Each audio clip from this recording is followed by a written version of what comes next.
There's more than one way to beat a drum, and there's more than one way to make one. Earlier, we showed you how they create a drum shell from a maple plank. But a newer technique involves layering multiple plies of wood.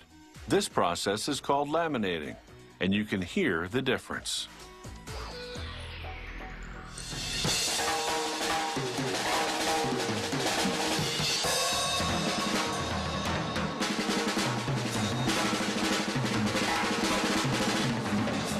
The laminated drum is an instrument of change. Its sound is crisper than a drum crafted from a single piece of wood. To make one, they layer 11 sheets of maple.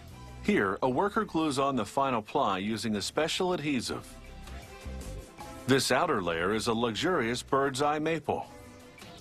Rollers press all the layers together to ensure they stick without any gaps. Then they cut through the overlap to create a perfect seam.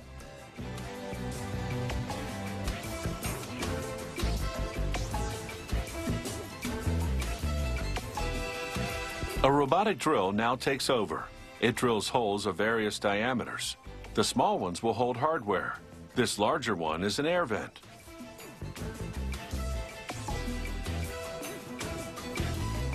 A computerized router then cuts the bearing edges to a 45-degree angle, and a worker sands it smooth. He uses a level surface to ensure that all the edges are perfect. If they're not, the drum heads won't fit properly. He applies an adhesive to the air hole and inserts a plastic vent.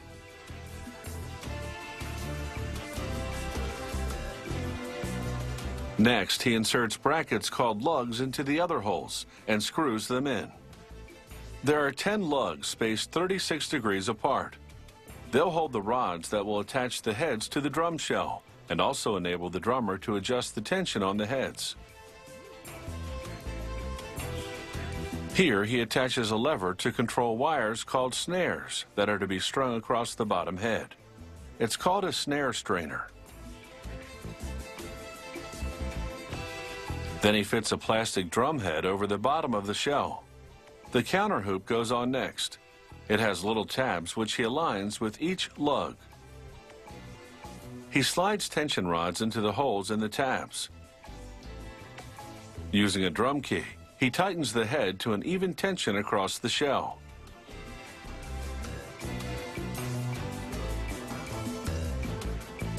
Now he blasts it with a heat gun to shrink the plastic and remove any wrinkles.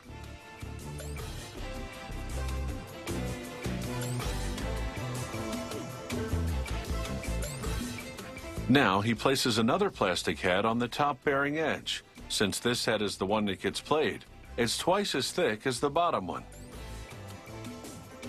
He places the chrome rim on it and tightens the tension rods.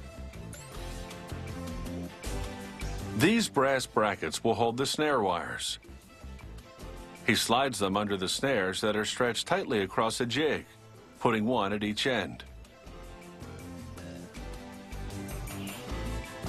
He measures the length, then solders the snare wires to the brackets. He snips the wires on both ends and unlocks each wire from the holding device. When he removes the snares, they're held together by the brackets.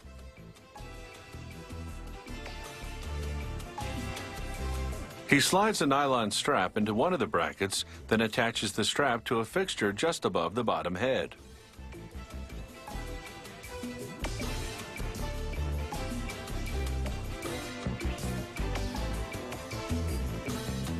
The other end of the snare is attached to the strainer, the lever that will apply tension and release it, controlling its distinctive buzz.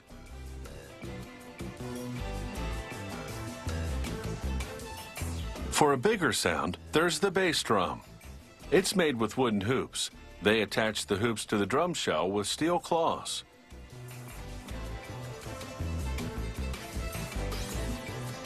As they screw the claws to the hoop, the drum head is pulled just tightly enough to produce that low-pitched bass drum sound.